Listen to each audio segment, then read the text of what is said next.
Good afternoon, ladies and gentlemen. My name is Angela Mo, Head of Community Engagement at our Hong Kong Foundation, and I'm your MC today. On behalf of our Hong Kong Foundation, I would like to extend a very warm welcome to all of you for joining today's Insight Forum entitled, Can Asia Guide Biden on China? Featuring Professor Kishore Mahbubani, speaking to us live from Singapore. Before Professor Mahbubani's keynote speech, may I invite Mr. C.H. Tong, Chairman of our Hong Kong Foundation, to deliver an opening remarks, please. Mr. Tong, please. Okay. Thank you very much. It is a great privilege to have my good friend, Professor Kishore Mahbubani,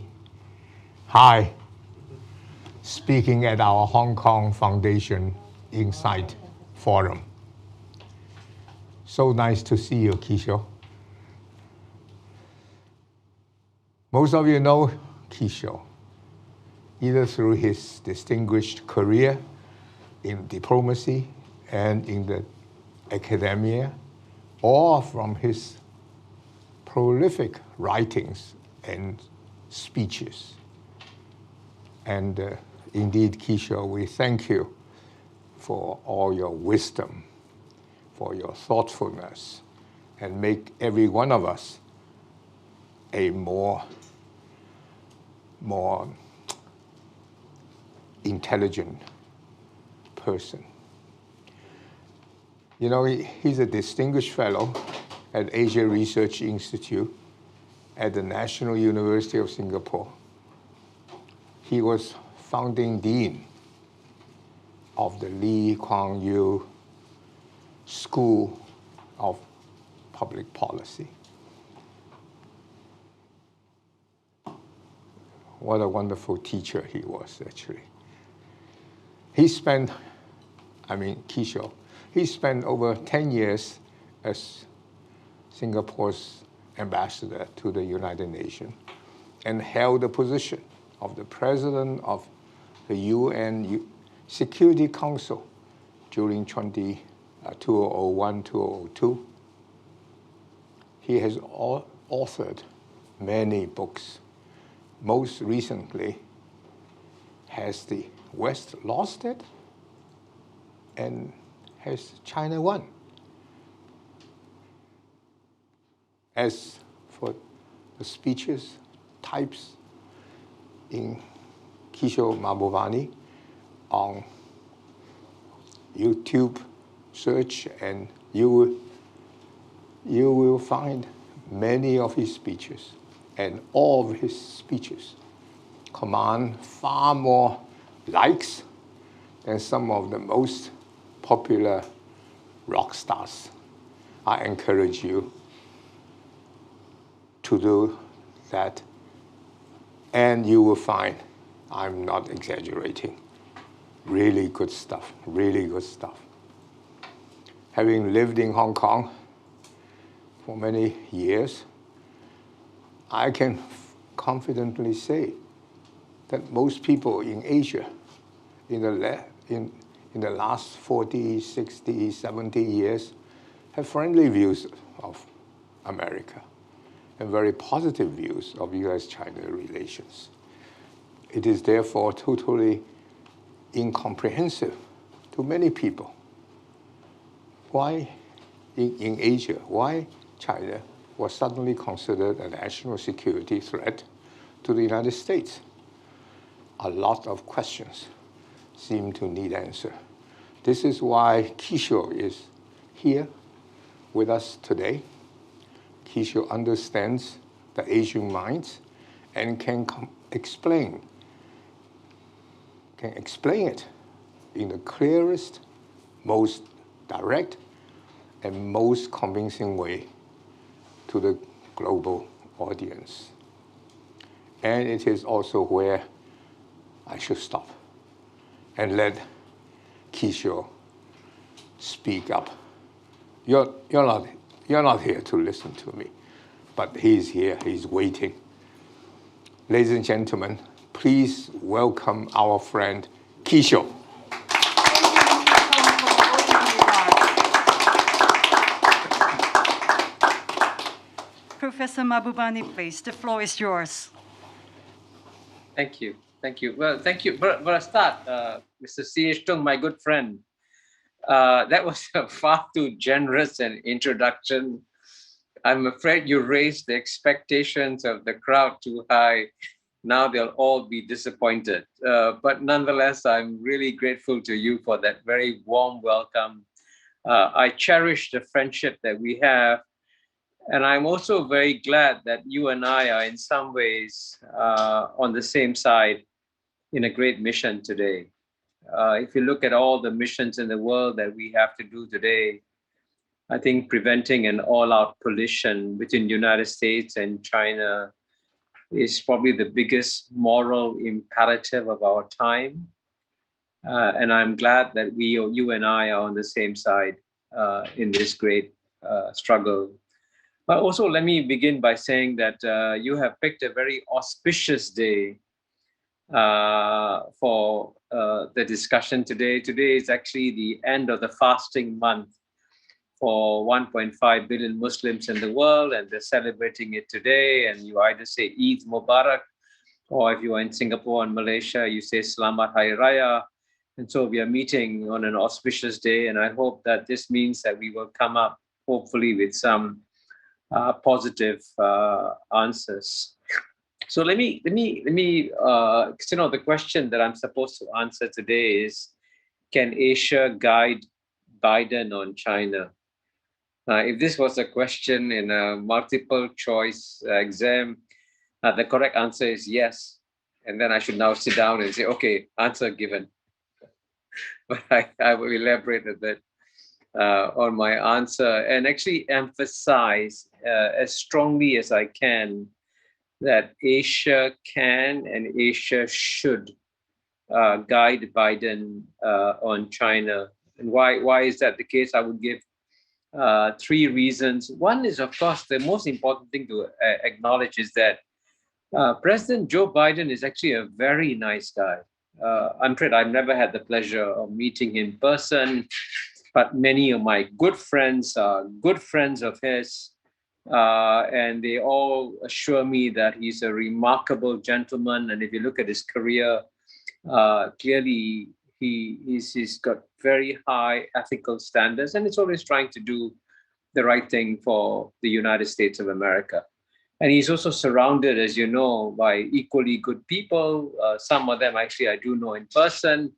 And you can tell that what they're trying to do is the right thing. They're not trying to do the wrong thing. They're trying to see what is good for United States, what's good for China, and they believe that they are on the right mission.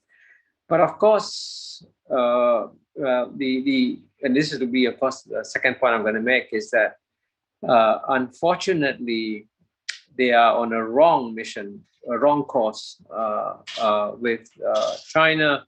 And of course, the best evidence of this is that they are carrying on with Trump's policies on China in many ways. And here, I think the reason why I want to emphasize this point. The reason why we in Asia should help Biden succeed is that if Biden fails, Trump can come back. I want to emphasize that. He got 75 million votes. And the second term Trump will be very destructive. I mean, it'll be destructive for the United States, but it'll be disruptive and destructive for Asia, and frankly, disruptive for the world too. So for that, just to prevent, for the sake of preventing the return of Trump, we should try to help Biden succeed. But my second point is that to help Biden succeed, we have to actually explain to him in using rational language and arguments that are inherited from Western thought, Western reasoning, and explain why what the US is doing vis-a-vis China is wrong. Not just wrong for China, by the way, also wrong for America and bad for America's interests. And of course, we in Asia, we will suffer if things go badly. We are in the front line. I mean, the whole US-China contest will be played out in Asia. So we are on the front line. We will suffer. And that's the second reason why we should guide Biden on China. And the third reason, of course, is that, frankly, if you look ahead, and if you look at Asia's history over the last 200 years, clearly, for most Asians, this is the most promising time in Asian history. You know, if the past, as I said, the past 30 to 40 years have been the best years for Asia, the next 30 to 40 years will be absolutely amazing. So just as we are about to enter into one of the most promising eras of human history, we can be disrupted by this US-China contest. And that's why we have a lot to lose if these things go wrong. And that's why we must clearly speak out. And that's why I was very happy to accept your invitation today to join you. So the big next question is, how do we help Biden? What do we do? And I would say there are three ways in which we can help Biden. And the first one, the most obvious one, is to try and explain as simply, logically, reasonably why the current course with China is wrong. And it is wrong for a very simple reason. The Biden administration, which has inherited the policies of the Trump administration, has not worked out a strategy on to deal with China. Just ask yourself a very simple question. Before you work out a strategy, you got to work out your strategic goals. And you ask yourself a simple question.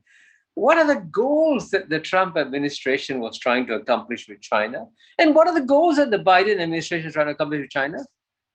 And the answer is zero. You can't, there's no answer. There's no clear answer. And I give you, hypothetically could be, I give you the following, okay? Number one, the United States may be trying to stop China from becoming the number one economy in the world. Is that the goal? If that's the goal, it's going to fail.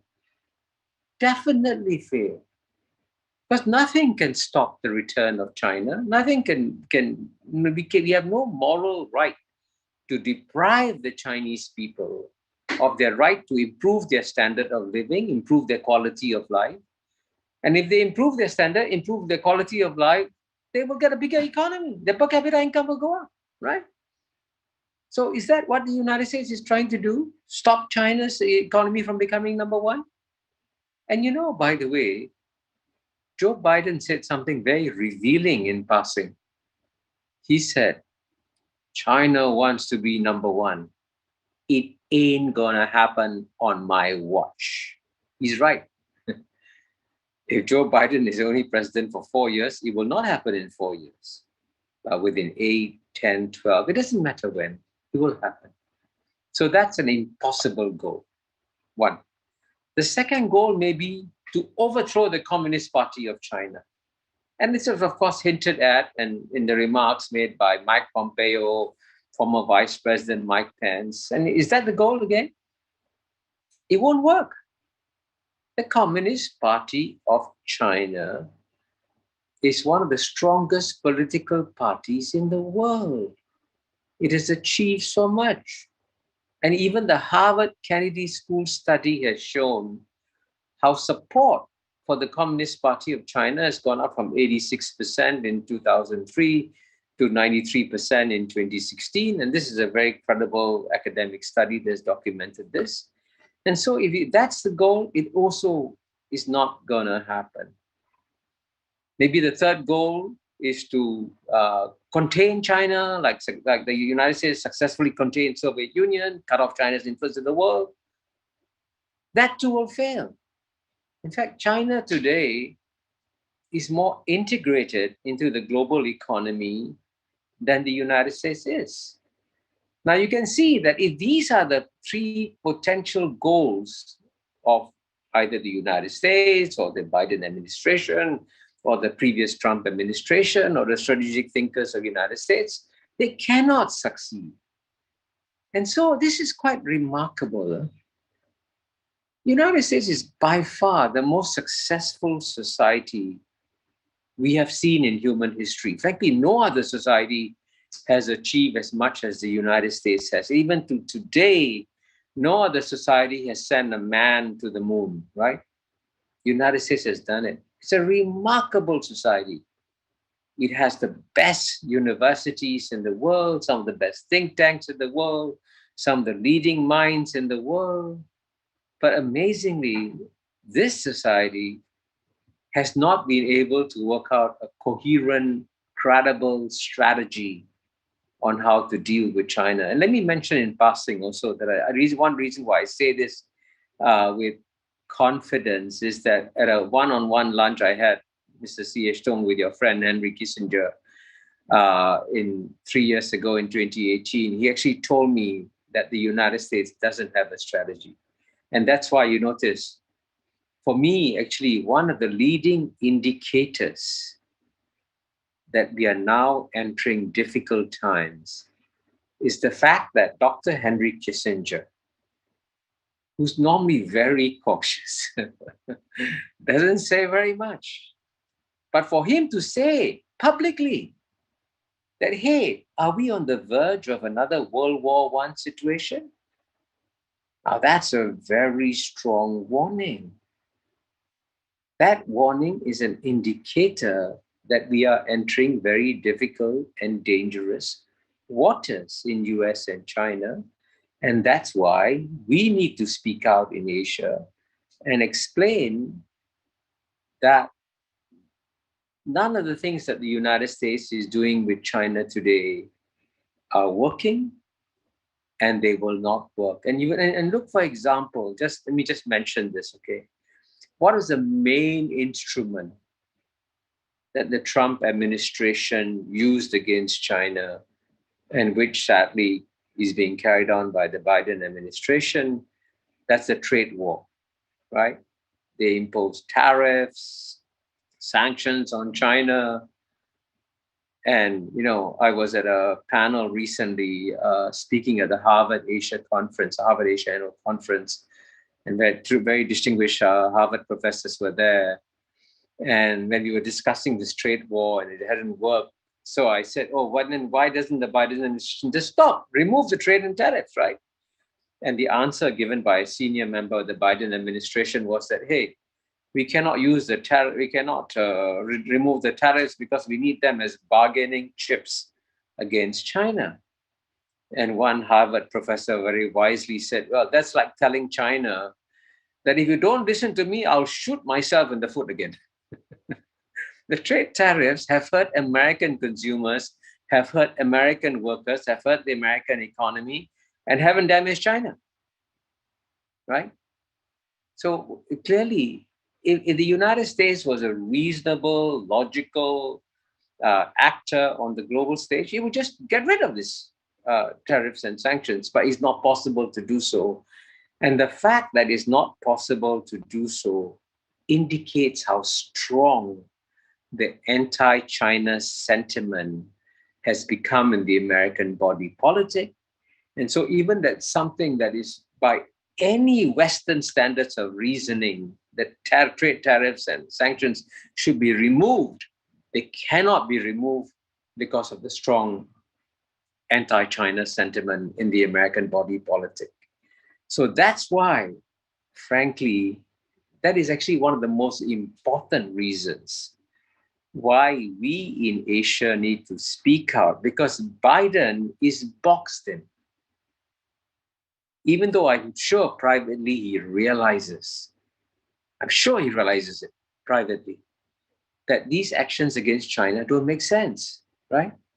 But because the atmosphere in the US is so toxic, he cannot afford to be soft on China. And that's why we in Asia, and at the end of the day, I must emphasize, the total population of Asia is what? 4 billion, 4.5 billion people. We must speak out. and explain to President Biden that please at least press the pause button on the US-China geopolitical contest, step back, and then take a look at the overall strategic picture and see where you go from here. And this brings me to the second point on how we can help Biden. I think it's important for us when we speak to our American friends, publicly or privately, we need to explain to them the nature of our times. The 21st century clearly is going to be very different from the 20th century and the 19th century, right? In what ways is it different? It's different in two ways. One, for the last 200 years, the West could dominate the world. Frankly, what year is this now? 2021, okay? That's reverse 160 years and go back to whatever it is, 1841 and the Opium War, right? And I bring up the Opium War because that's how Hong Kong was created. And you could see that the Western powers could do anything with total impunity. They could do whatever they wanted, seize territories, colonize the world, do whatever they wanted to do, and nothing could stop them. But that was 160 years ago, or 170 years ago, actually. That world is gone, right? It's not going to come back anymore. So that's why they need to adjust and accept a new reality. And I say this because, one of the most pathetic sights in my mind was when the G7 leaders met recently and started making pronouncements on saying, China, you must do A, China, you must do B, China, you must do C. Excuse me. Who are these G7 countries? They represent the powers of the past. Their total population is 750 million, right? Half of China's, maybe the same as Southeast Asia. Why should they arrogate upon themselves the right to pass judgments? That era when the West could do that is gone. And learn to live in a different era. And clearly what you're seeing now is the return of Asia. That's why the 21st century will be the Asian century. And within Asia, there's a very different dynamic that is taking place. And in the past, frankly, when I grew up as a child in the British colony in Singapore, clearly I had to learn about the West because the West was running the world. Now the time has come for the West to learn and understand Asia because the key economic drivers will come from Asia.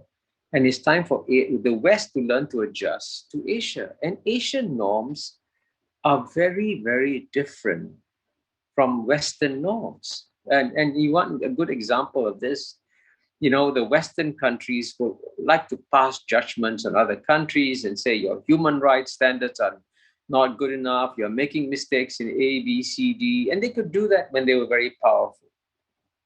But the times have changed.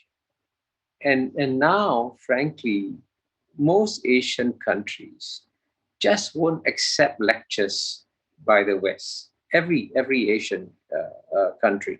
I give you let's take even the example of India.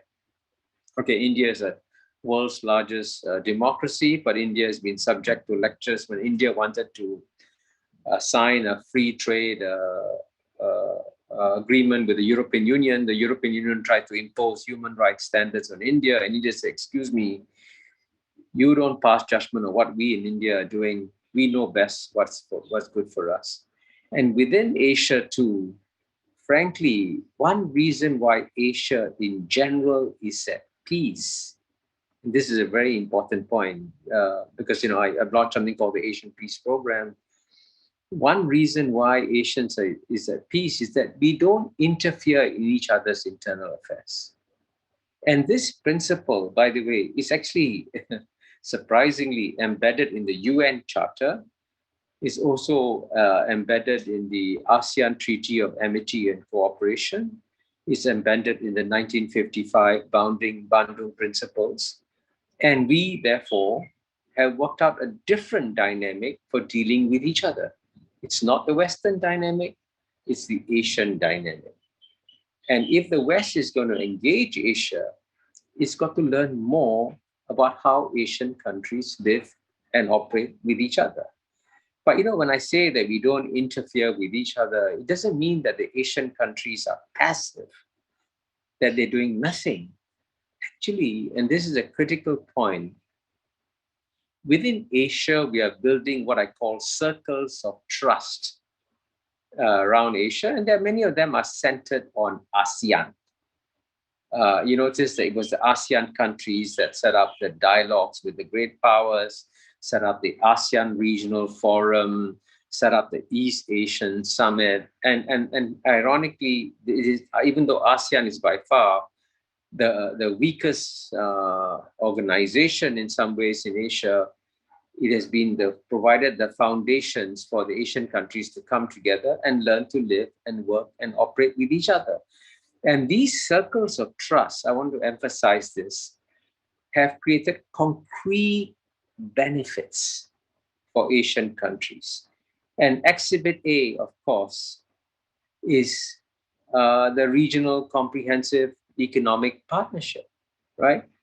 When all the Western writers write about the Regional Comprehensive Economic Partnership, they say, oh, this is a China-led trade agreement.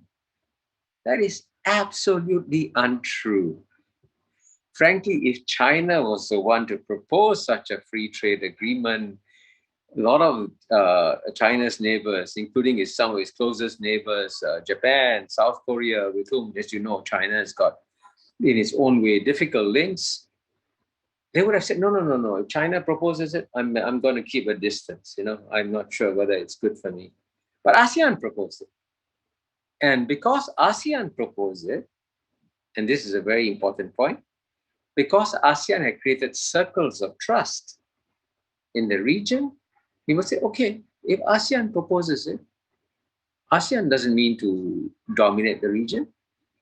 ASEAN wants to help the region. Okay, we'll sign. So everybody came on board. And many people have not noticed the really big deal of the Regional Comprehensive Economic Partnership, because going back to my earlier point, the three biggest economies in East Asia are those of China, Japan, South Korea. If these three economies tried to sit down among themselves to negotiate a free trade agreement, it wouldn't have happened. There wasn't enough trust between these three countries. But because ASEAN proposed it, under the umbrella of ASEAN, the Regional Comprehensive Economic Partnership was signed. And then under that umbrella, China, Japan, and South Korea got a free trade agreement. So you can see that in its own quiet way, Asia is transforming the world, delivering remarkably positive new developments, but in an Asian way, not the Western way. And by the way, by contrast, incidentally, since the Europeans like to lecture the rest of the world, the European Union has now become, which is, by the way, still in many ways the most successful regional organization, become the first regional organization to break up with Brexit taken place.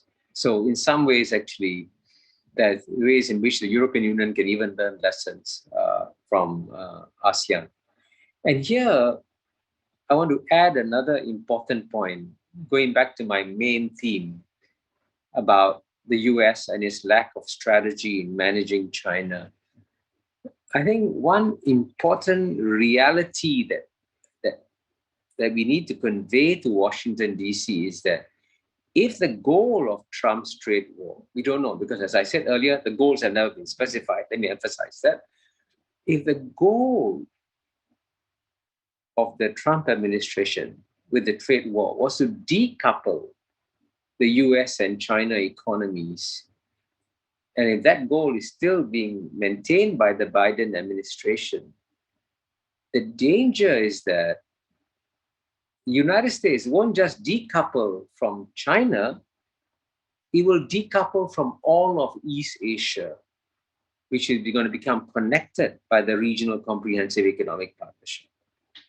And so paradoxically, the friends of the United States, like, for example, Japan and Australia, if they really want the United States to stay in East Asia, then Japan and Australia should be the first two countries to say to the United States, don't decouple from China. Because if you decouple from China, you leave the region, goodbye, United States, you're not part of the game. Because the big game is economic. And this brings me to my third point about how we help the Biden administration. And here, the key point that we need to make to the United States is that this is not the Cold War against the Soviet Union. This, in the contest between United States and China, they will not be determined by the economic, not be determined in the military dimension. It'll be determined in the economic dimension. So why is that an important point? Quite simply, this is why this is important. The United States has by far the world's largest defense budget. I don't know the figure now, $750 billion, larger than the next 10 countries combined. In fact, there's a column written by Fareed Zakaria recently in the Washington Post explaining how much money is being wasted in the US defense budget. So if the competition with the Soviet Union, the military dimension was important, fine, spend a lot of money in defense, because that's where the contest was. But in the case of China, the competition is going to be in the economic dimension. And paradoxically, a very large US defense budget, which is very wasteful, is in some ways a geopolitical gift to China, because American money is being wasted unnecessarily. And, Fareed Zakaria gave a concrete example of how it's wasted. He said that the United States spent $1.7 trillion, this is $1 trillion, trying to build the F-35, the world's most advanced jet fighter, which functionally will become a white elephant because it's too good to be used.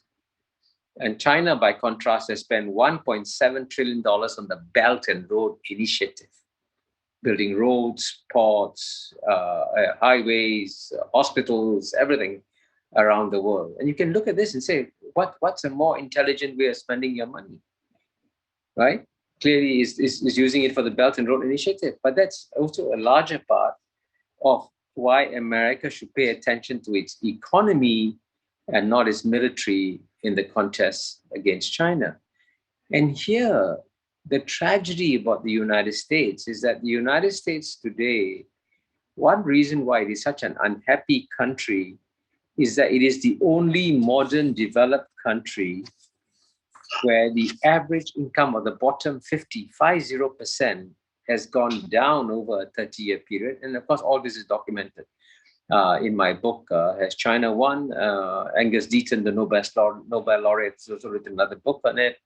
And so this is actually, surprisingly, paradoxically, if the United States wants to win the contest against China, the first thing it needs to do is to lift up the bottom 50% of its population. And why is that important? Well, why that is important is because one of America has produced two great strategic thinkers after World War II. One is Henry Kissinger, I mentioned him already. The other is George Kennan, who passed. I met him once, actually. He passed away 20 years ago or so. No, he was alive in the Iraq War, and opposed the Iraq War, sorry.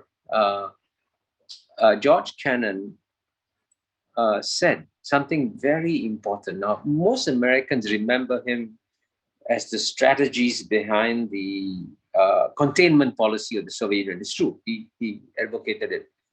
But he also said something else, which is far more important. And I'm going to read to you a quote from him, if you don't mind. He said And this is that the outcome of the contest between the United States and the Soviet Union would depend on its ability to, quote, create among the peoples of the world generally the impression of a country which knows what it wants, which is coping successfully with the problems of its internal life and with the responsibilities of a world power, and which has a spiritual vitality capable of holding its own among the major ideological currents of the time, unquote. There are 4 limbs to his statement. Coping successfully with internal problems. Now you see, internal problems, it's your bottom 50%. If you don't take care of your bottom 50%, you're losing the competition. So America should first focus on helping its own people, because that is what's going to make America the most successful and attractive society in the world. And as he says, cope with global responsibilities. And the United States under Trump, as you know, walked away from many global responsibilities like climate change. And the last point he made was that which has a spiritual vitality. And this is what, frankly, is missing in the United States today. Because, I mean, for those of us who have been visiting or have good friends in America and have been going to America, I first went there in 1973, I think, 74. And the United States as a country was rising for several decades. And if you look at the conditions of the bottom 50%, it's been stagnant or going down for the last 30 years. So that's the priority of what United States should be focused on. And that's what Biden should be doing. And this brings me to another paradox. You can see I like paradoxes. If the goal of Joe Biden was to help improve the livelihood of the bottom 50%, and develop better infrastructure, a better quality of life for the people of America, he should look around for economic partners around the world. And the best economic partner to help improve the livelihood of the bottom 50%, not surprisingly, is China. Because China has now the world's biggest market in some ways, you know. And a friend of mine gave me this statistic, which illustrates how the relative standing of the internal markets of US and China have changed. In the year 2009, about 12 years ago, the size of the retail goods market in China was $1.8 trillion, and United States was $4 trillion, more than double that of China 12 years ago. You fast forward to the year 2019, and 2019 is a significant year because this is 3 years after Trump's trade war, when he was trying to beat down the Chinese economy. The result was that the retail goods market in China went from $1.8 trillion to $6 trillion, increase of more than 3 times. And the United States only went from 4 trillion to 5.5 trillion, an increase of less than 1.5 times. And 10 years from now, there's no question that the retail goods market in China will be much bigger. And if you want to grow your enterprises, if you want to grow your economy, you engage other growing economies in the world, and therefore you engage China. And so this is at the end of the day, if you are trying to help Biden, and if you are trying to help Biden to do well in the United States so that he succeeds, he's got to actually find ways and means of cooperating with China, which of course in the end of the day, as I go back to my earlier point, it's impossible to make that point in the United States. But we in Asia, we can say it, and we should say it to Joe Biden. So one thing we should emphasize, therefore, is that we should tell him the nature of the competition in East Asia means that if you just forget about the Quad. The Quad, as you know, is an alliance of United States, Japan, Australia, India. It's all very defense-oriented alliance, no economic cooperation among these 4 countries at all. But instead of focusing on the Quad, what Joe Biden should try to do is rejoin the Trans-Pacific Partnership, which we actually, many in East Asia, have kept alive You know, the TPP should have died when Trump administration withdrew from it. But all of us who wanted to have get the United States to remain in the region, we kept the TPP alive. And so the United States to rejoin the TPP. That's what the nature of the competition is like. And that's what we should be asking Joe Biden to do. So you can see that all the points I'm making are actually intended to help the Biden administration, help the United States. But all the points I'm making to you now are points you cannot make in Washington, D.C. because you'll be shot for suggesting anything that suggests even any kind of cooperation with China, even when it's in America's interest to do so. So therefore, let me conclude now, because I realize I've exceeded my 30 limits now. To conclude, I would say that what the US therefore should do, and let me quickly just conclude with these 3 points to repeat what I said at the beginning. Just for a start, just press the pause button on the US-China geopolitical contest. And then the second step is step back and work out a strategy. And here, now the second point on working out a strategy, I hope that the United States will explore what the Secretary of State, Anthony Blinken, said: support the rules-based order. Okay, now he said rules-based order, right? Anthony Blinken, fine.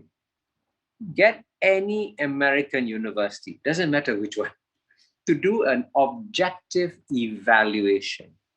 Which country, United States or China, abides by the rules-based order? I won't say anything now, but you know, as Mr. Tung said, I was ambassador to the UN for 10 years. I'm a passionate believer in the rules-based order. I follow closely which countries are abiding by the rules-based order and which countries are not. And the United States will be very surprised by the outcome of a comparison within the United States and China. But finally, and before closing, I want to emphasize this also, that we should also tell the United States that there are some things that are very dangerous. There are some Chinese red lines that should not be crossed in this contest. And most important one, of course, is Taiwan. And we can discuss Taiwan in the Q&A session. That's extremely dangerous. And those Americans who are playing with the Taiwan issue should be very careful. Because if there's one issue that can trigger war, it's Taiwan. And thoughtful Americans should know that, and we should tell them that. And then, frankly, another small thing the United States could do is to release Meng Wanzhou, the daughter of Mr. Ren, the founder of Huawei.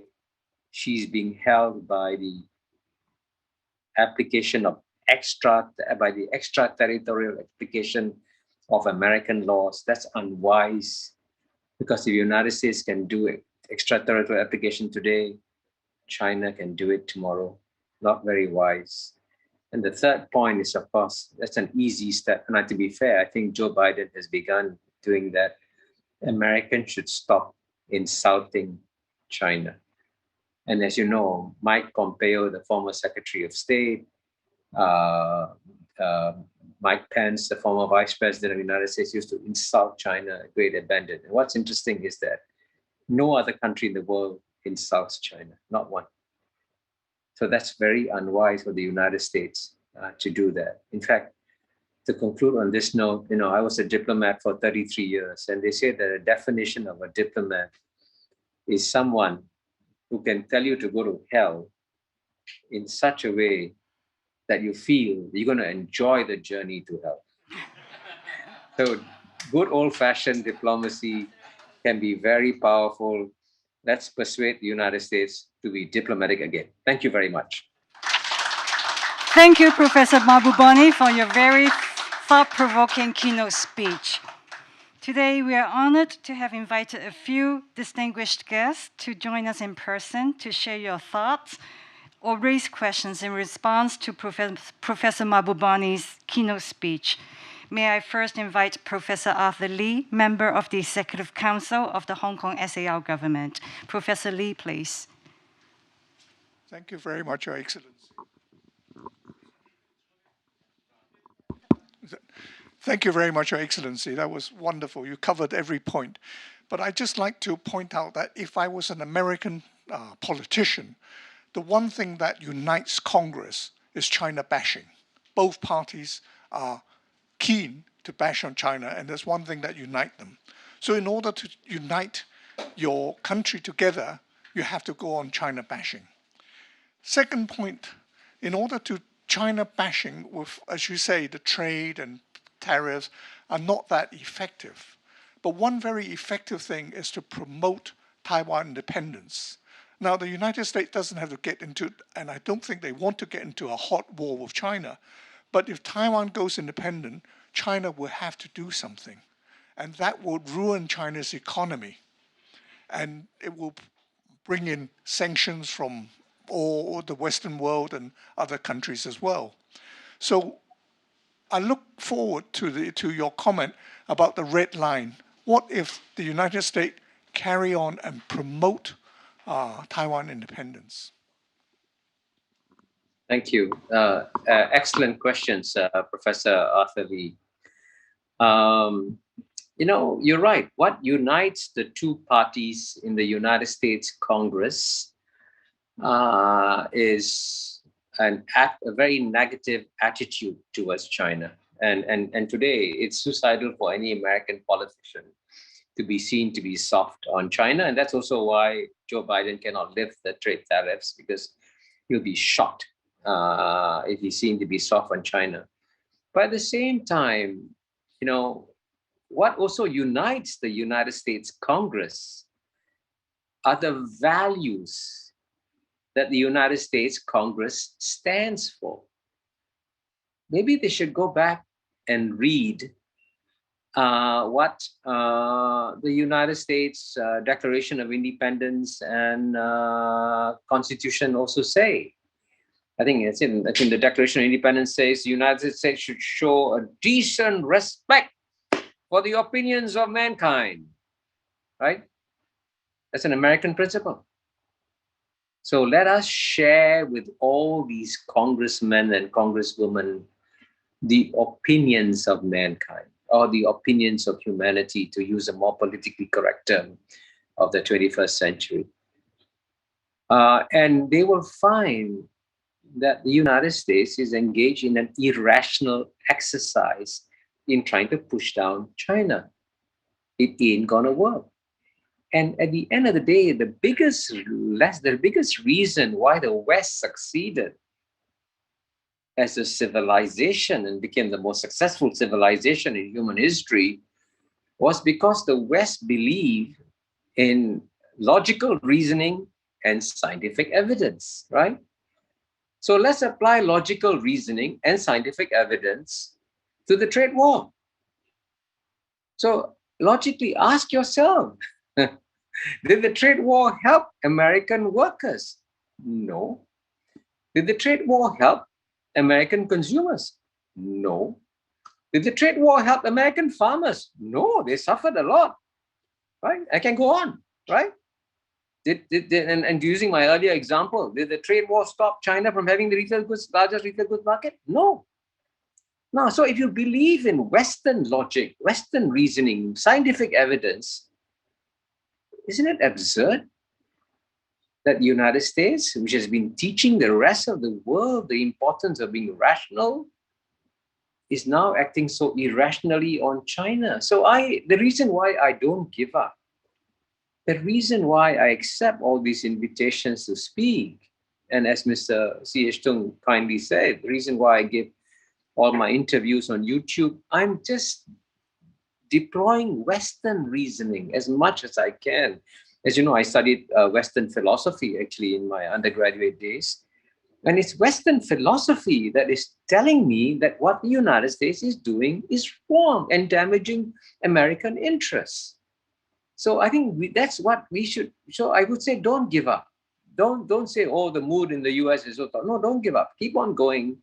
And at the end of the day, I can tell you privately, many thoughtful Americans send me private notes and say, Kishore, thank you. We dare not say what you are saying, We cannot say what you're saying, but please keep on saying it for us. So I'm heartened by that, right?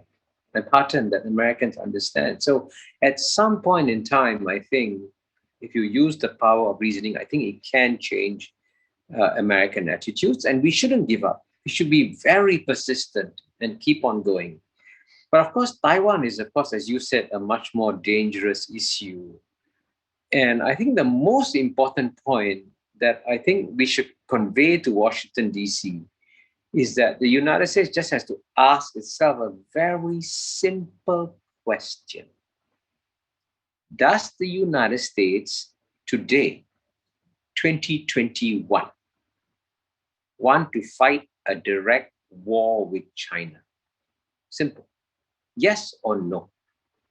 Right? Does the United States want to sacrifice a few American cities like LA, San Francisco to nuclear attacks? Yes or no? The answer is clearly no. And how do you avoid war? You avoid war by making sure you don't cross the red lines of the other side, right? Right? And you know how the United States and Soviet Union almost came to war, right? Because the Soviet Union sent a huge naval force and tried to plant missiles on Cuba, an island that was very close to the United States. And how did the United States react? The United States said, okay, you do that, I am ready to go to war. Okay, the equivalent of Cuba today is Taiwan. If the United States starts sending in, right, aircraft carriers and missiles to protect Taiwan, okay, same thing as Cuba is going to happen. And therefore, it's important for the United States to realize that don't treat all these issues equally. Yes, you have differences over Xinjiang. Carry on with those differences. There'll be no war over Xinjiang. You have differences on Taiwan, be careful. That issue can cause a war. And I must say here, to be fair to the Biden administration, as you know, the most dangerous thing that the Trump administration did was to try and raise official ties with the Taiwanese government. After the 1971 and 1979 meetings, the United States said, okay, official relations with Beijing, unofficial with Taiwan. The Trump administration tried to cross a red line and have official ties with Taiwan. The good news is that when Biden administration sent 3 high-level officials to Taiwan, Senator Dodd, Richard Armitage, Jim Steinberg, all retired. Very good development. It's okay to send retired officials to Taiwan. Don't send current officials to Taiwan. So in that sense, I think the Biden administration has sent a positive signal. But I agree with you that we should point out to the United States that of all the issues that the United States is in dealing with China, the one it should be very careful about is Taiwan, because there could be a war. And the United States should just, as I say, ask itself a question: are you ready for a war? Thank you. Thank you, Professor Mahbubani, and thank you, Professor Lee, for your sharing. May I now invite Mr. Ronnie Chan, Chairman of Hanlon Group Limited. Mr. Chan, please. Thank you. Hi, Kishore. Good seeing you again. 10, 20 years ago, you and I hang around a lot. We used to go around the world speaking here and there. And whenever we talk about U.S.-Asia relationship, we always agree and we work together. But when it comes to intra-Asia affairs, we disagree. And so I'm so happy that now you and I agree on basically everything. And you are still on YouTube. I'm not on YouTube. Even if you disagree with Kishore, you click like. And if I ever get on YouTube, even if people agree with me, they will click dislike. And it's not just because you're more handsome, Kishore. Anyway, I fully agree with much of what you have said. However, I want to ask you this question. This is a war. No, this is a conflict, not a war yet. This is a conflict that both sides cannot win. China surely cannot win, nor can the United States. I think you and I will agree on that one. And that is a terrible position for any country to get itself into. Besides not having a strategic goal, which I agree with you, if you don't pick a fight when you cannot win, not to mention that you don't know what is the definition of winning. It reminds me of the 1980s of Iran and Iraq, and eventually both lost. And so this conflict continuing on, both sides will lose. And my worry is this, Kishore. The United States, being on top of the world since World War II, especially after the fall of the Soviet Union, will never retreat unless it is forced to. Korean War, Vietnam War, many places. And so how do we get America to not fight all the way to the bitter end, even if they can avoid the red lines? And I worry that if U.S.-China conflict continues, the United States, since it cannot win, will force itself into isolationism. How do we help America retreat gracefully today, and how do we resolve the domestic political problem which you describe that forced America into a corner that it seems that it cannot get out? Of course, there's one possibility, as somewhere else in the world, maybe the Middle East, something blows up that turns the attention of the United States, such as a 911 or something like that. But that is not a good thing for the United States.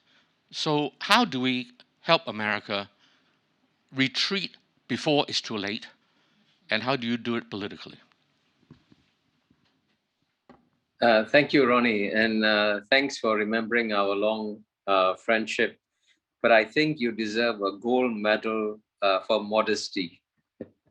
I have not met a single person who hasn't fallen to the charms of Ronnie Chan.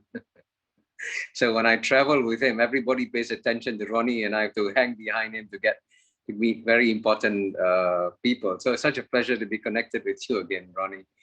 And you're right, we have disagreed from time to time, but that's a test of a good friendship. If you can keep a good friendship after disagreeing, it shows that your friendship is very real. So to keep up our tradition of disagreeing, I will now disagree with you and say that my goal is actually not to get the United States to retreat. My goal is to get the United States to advance, and to advance its own national interests, and to advance the interests of the American people. And as you reiterated in your question also, advance the interests of the bottom 50% of America's population.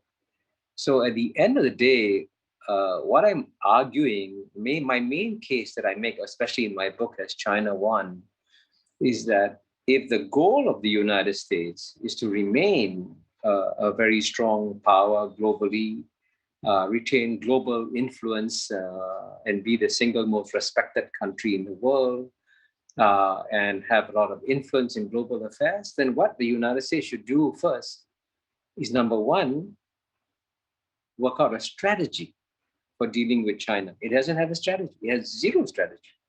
It has no idea what it wants to achieve with China at all, right? So that's the first thing. And then after that, pay attention to your own people. Take care of your own people. So why, for example, are you spending $750 billion? And more importantly, a more important statistic, by the way, since 9/11, the United States has spent over $5 trillion fighting unnecessary wars. Now, if I was an enemy of America, I would say, hey, America, keep on fighting, keep on burning $5 trillion. My argument is that, hey, I'm a friend of America. Stop fighting wars. Stop wasting $5 trillion. And if instead the United States had taken that $5 trillion and given it to the bottom 50% of America's population, each American citizen in the bottom 30% would have received a check for $30,000. That's a lot of money for many Americans, because 60% of Americans, apparently, according to one statistic, don't have access to $500 in emergency cash. So the United States today is internally a very deeply troubled society, And frankly, if the United States had any doubts about it, what happened on January 26th with the way that United States Congress was almost taken over by a mob? Now, that's supposed to happen in a third world state, right? Third world states is where mobs come in and take over your parliament. It happened in the United States. So United States must therefore address its own internal issues. And the best way to address its own internal issues is to press the pause button on the US-China geopolitical contest. So what I'm arguing, therefore, I'm not calling on the United States to retreat. I'm calling on the United States to advance the interests of its people. And I'm also calling on the United States to advance by rejoining the Trans-Pacific Partnership, right? I know it's politically impossible, but that's my argument, that United States can help itself best if it makes a complete U-turn from its current policies on China, which by the way, one point I haven't argued. Now, when you ask about winning and losing, Ronnie, you're right, this is not a contest in which either United States will conquer China or China will conquer United States. This won't happen at all, impossible. But the question is, very simply, 10 to 20 years from now, and hopefully, Ronnie, you and I will still be alive and we'll still be very good friends, whose global influence will be greater 10 years from now, 20 years from now, if America maintains its current policies? So I'll make a very simple prediction. If America maintains its current policies, which will fail vis-a-vis China, 10 years from now, China will be more influential than the United States. And that's what the game is about. So I'm actually telling the United States, hey, you're running the wrong race. Switch off your military expenditures, stop fighting wars, focus on developing your economy, and then maybe you can win the contest against China. Thank you.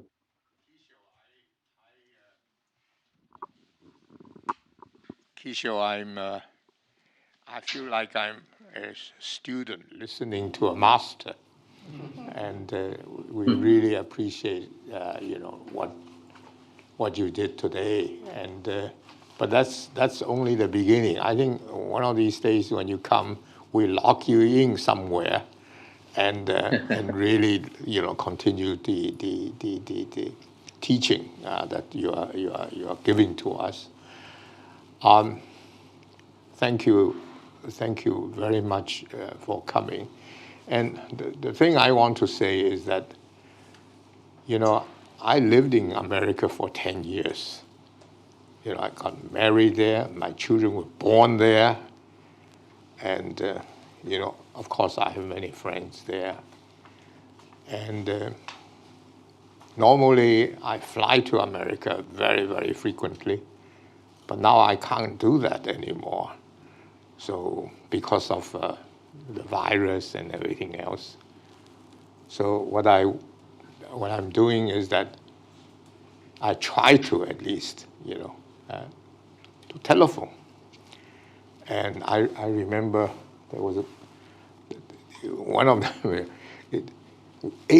I had 80 telephones at nighttime, trying to communicate and, hey, is this the way? Could that be better? The virus is coming. We all need help. The hospital needs help. The doctor needs help. The medicine needs help. We've got to be working together. It's not just China and America, it's the rest of the world also, So all these things, we obviously look after our own country. We need to. But on the other hand, if the countries can work together, can you imagine how the results will come through? So, Kishore, we listen to you, and the one thing you have to do is that come to Hong Kong frequently, or we can come to Singapore frequently, and work through some of the things that what can be done, how we can solve these problems, and obviously in your mind, Ronnie's mind, you all have lots of wisdom, and the question is that how do we make it happen? How do we make it happen?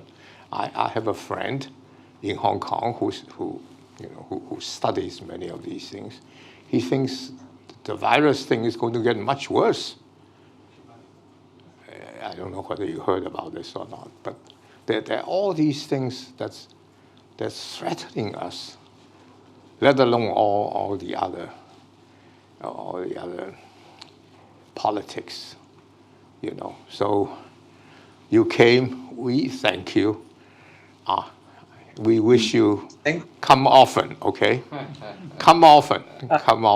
I'm happy to accept your invitation. As you know, I have many good friends in Hong Kong. Some of them are sitting next to you. Besides Ronnie Chan, I see my good friend Robert Ng is also there. Yeah. And I haven't seen Robert now for 15 months, I think, which is unusual. We normally see each other every few months. Kishore, all the three of us can guarantee you the best food in Hong Kong.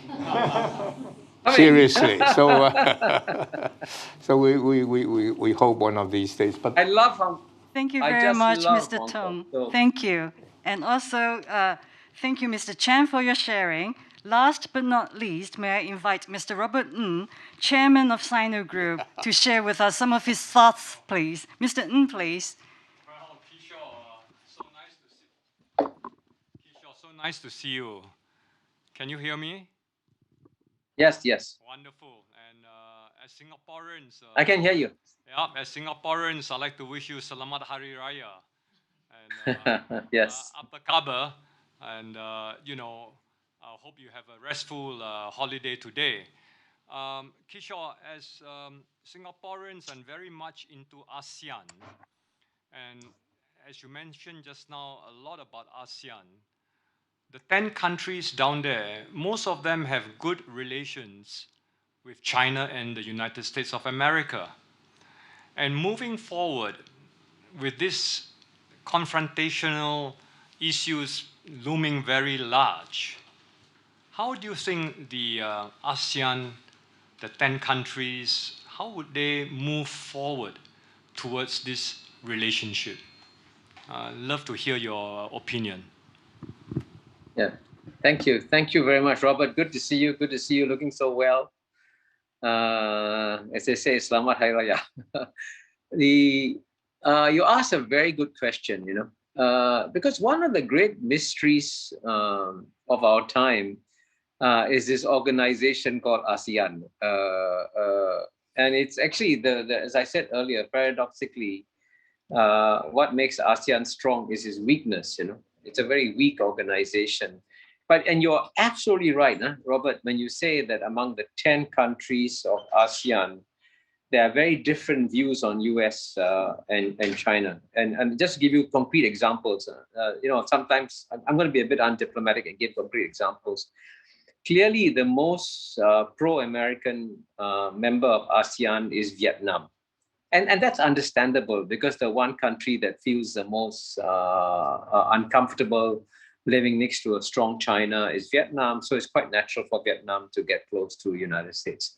And then the most pro-China countries are countries like Cambodia and Laos. And they, as small states, feel protected by China. So quite often when the ASEAN countries meet, you get a whole range of views on US and China. But this doesn't mean, and this is the most important point I'd make in response to your question, Robert, is that among all 10, I would say they want to have good relations with China, and they also want to have good relations with the United States. And so the message that they are sending, very simple one is, don't ask us to choose. We don't want to choose. We want to work with China, and you know, we have to work with China. I mean, just to give you an illustration of how things have changed between ASEAN and US and China. In the year 2000, United States trade with ASEAN was double China's trade with ASEAN in the year 2000. By 2020, China's trade with ASEAN was 3 times that of United States trade with ASEAN. Isn't that amazing? That's an amazing transformation. So how can you ask the 10 ASEAN countries, including Vietnam? By the way, Vietnam does more trade with China than United States, I think. How can you ask the ASEAN countries to choose between China and the US? And this is clearly the view of all 10 countries. But I must say the only leader who's been prepared to, in some ways, somewhat bravely speak out on this subject is our Prime Minister, Robert, as you know. And Prime Minister Lee, in his, I think, June 2019 Shangri-La conference address, and followed by an article in the leading magazine Foreign Affairs in early 2020, made the case, and he was very brave because he made the case not to Biden. It's easy to talk to the nice Biden guys, okay? It's very hard to talk to the difficult and obnoxious Trump administration people. But in the face of a Trump administration, Prime Minister Lee said very boldly that we want to have good relations with China, we want to have good relations with the US, and we want to work with both. And that, I think, when he said that, he was expressing the views of the 10 ASEAN countries. And the one country that I think we should watch very carefully is Indonesia. And I can tell you that when I speak to the Indonesians, you know, I said this in an interview that is, and I must say, been viewed 100,000 times now on YouTube. I said, you know, when the American officials go to Jakarta, the only thing they tell Indonesians is that, hey, China is very aggressive. You must stand up to China. You must work together with us. But he says when the Chinese leaders or officials come, they say, okay, what does Indonesia need? I mean, do you want a port? Do you want a highway? Do you want a railway? Do you want, you know, and of course, what is stunning, this is really stunning. China gave over 120 million doses of vaccine to Indonesia. The United States gave 0, right? So how can you tell countries, surely the primary obligation of a country of Indonesia is to protect its own people. So if China comes and gives you vaccine, you say, thank you very much, you're saving my people's lives. And in fact, the recent study have shown that Chinese vaccines have been very effective in preventing the loss of life from COVID-19.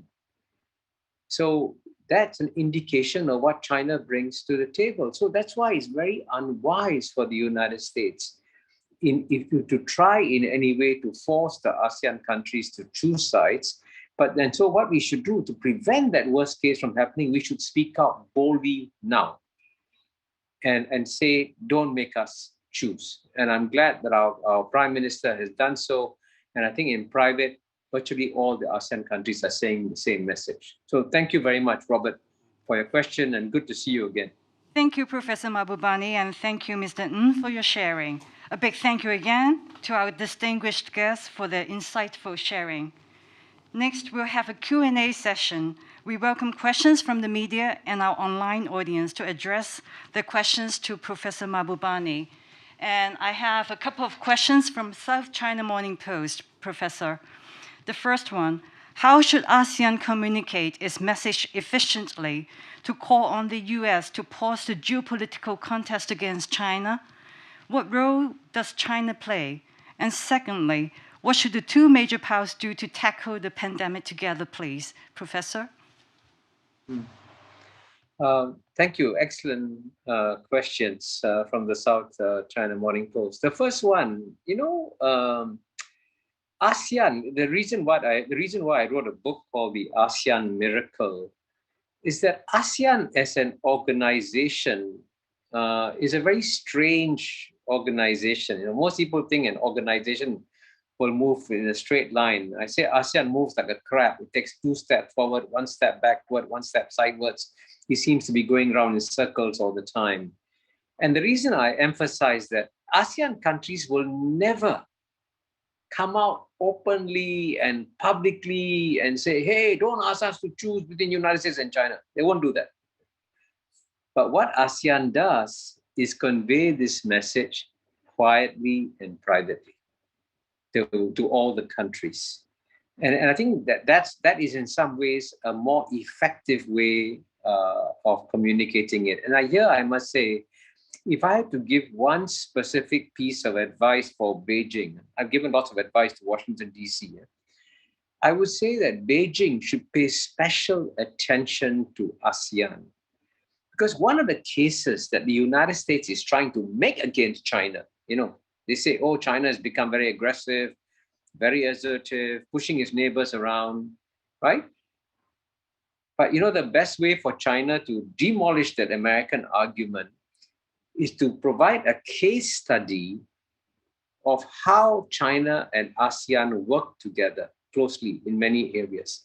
And if China and ASEAN can set up a new model of a strong win-win partnership between China and ASEAN, and that's quite big, by the way. China is 1.4 billion people. ASEAN is 650 to 700 million people. That's over 2 billion people. And so what China can do is to show that as it emerges as a great power, it has good relations with its southern neighbors. And why is this important? Now, it's important because Graham Allison, who, as you know, written about the Thucydides trap, has actually said that, you know, when Americans call on China to be like Americans, they should be careful what they wish for.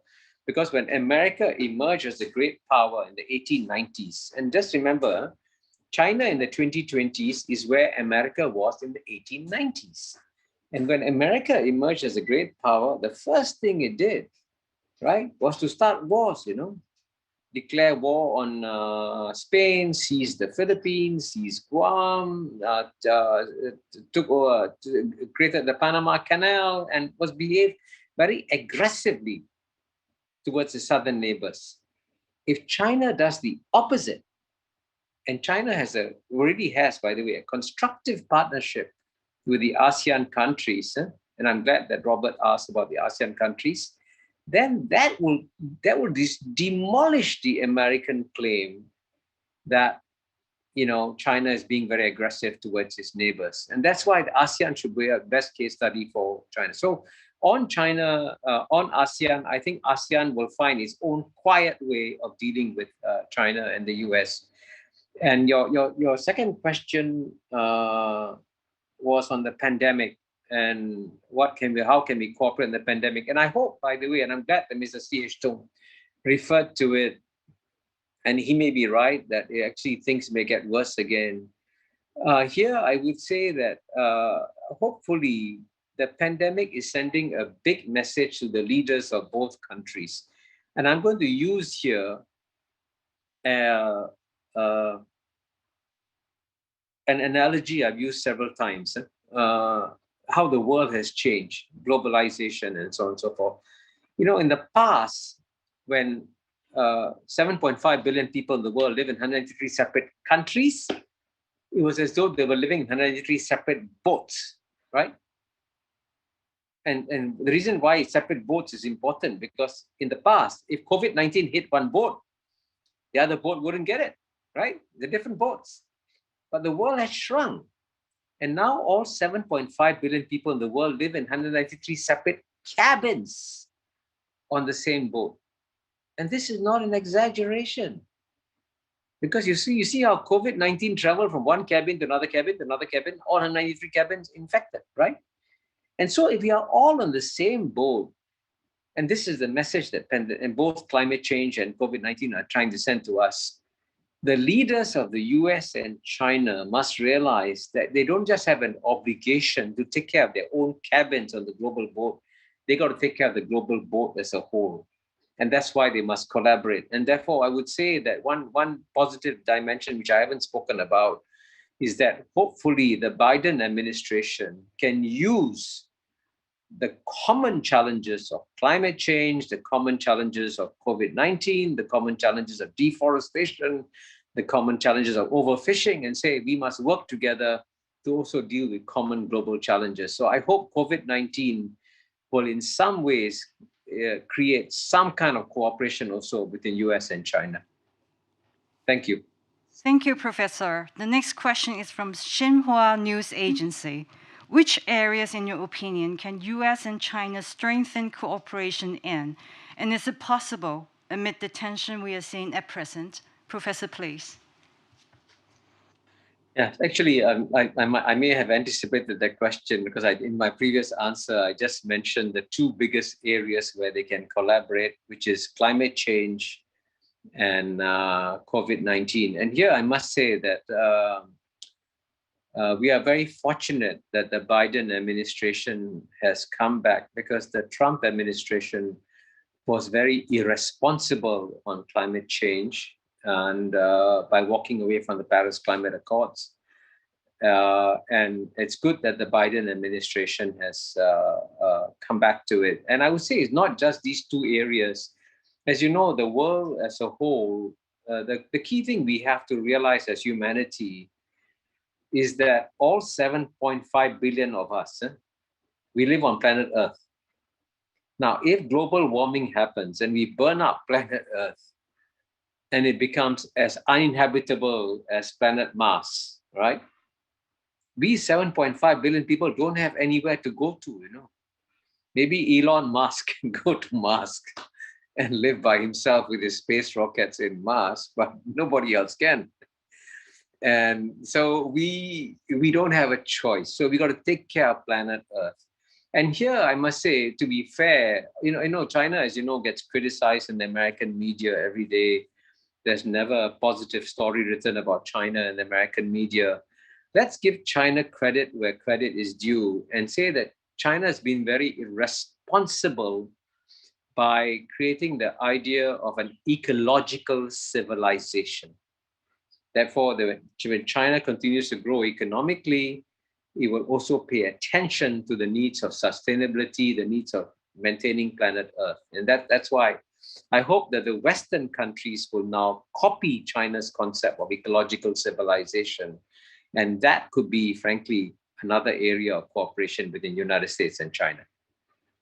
Okay, thank you, Professor. As time is running out, we'll have one last question. I want to say something to him. Mr. Tong wants to say something. Oh, okay. Mr. Tong would like to say something. Mr. Tong, please. Kishore. Hello? Yes, I can hear you. You can hear me? Okay. Kishore, when and many of us invited you to come, we were hoping you would come to Hong Kong. But unfortunately, you know, it was not to be because of different things, virus and all that. But that will soon go away. And I just want to book a time with you. That as soon as that all these viruses is away, Yeah. we will renew our invitation. You better show up, okay? You are very popular here. You better show up. Thank you. Yes, I'll come. Thank you, Mr. Tong. So get back to our last question for you, Professor Mahbubani, is from one of the advisors at our Hong Kong Foundation, Professor Royce Yun. He is asking, according to one theory which is derived from the Manifest Destiny, the US and President Biden understand deep down that China is not a threat, but they need to create an enemy to unite the people and distract people from focusing on the domestic problems, and also to justify some of the actions they're pursuing on the global arena. If this theory is not entirely wrong, is there a way out, please, Professor? Well, I mean, it's true, by the way. It's true that countries throughout history have searched for an external enemy to create internal unity. That's happened that's happened very, very commonly in human history. But that was, you see, I'm sorry I didn't make this point earlier, please forgive me. We live in such a complex era with so many changes happening at the same time. It's very difficult to follow all of them, they're very difficult. But one of the key transitions in human history that we are making, which is why I use the boat analogy, that we are all in the same boat, is that in the 19th century, countries played zero-sum games, And the Europeans, for example, fought wars with each other. Do I get more territory? Do I get more colonies? And so on and so forth. But the world has changed in a very fundamental way because human societies have become far more interdependent. And so they need each other much more. And to grow and prosper, you grow and prosper not by fighting wars, but by doing more trade. And just to give you a simple illustration of the differences, 100 years ago, 1920s, 1930s, when Japan wanted to become a great power, when it wanted natural resources, it felt that the only way to get natural resources was to conquer. You conquer territories, right? Today, China is emerging as a greater power than Japan 100 years ago. And China imports far more natural resources than Japan did 100 years ago. But China doesn't conquer any country. Doesn't have to. Because the rules of global trade, which was a gift from the United States, a gift from the West after World War II, enable China to emerge as a great power without having to conquer. So the nature of international competition has changed.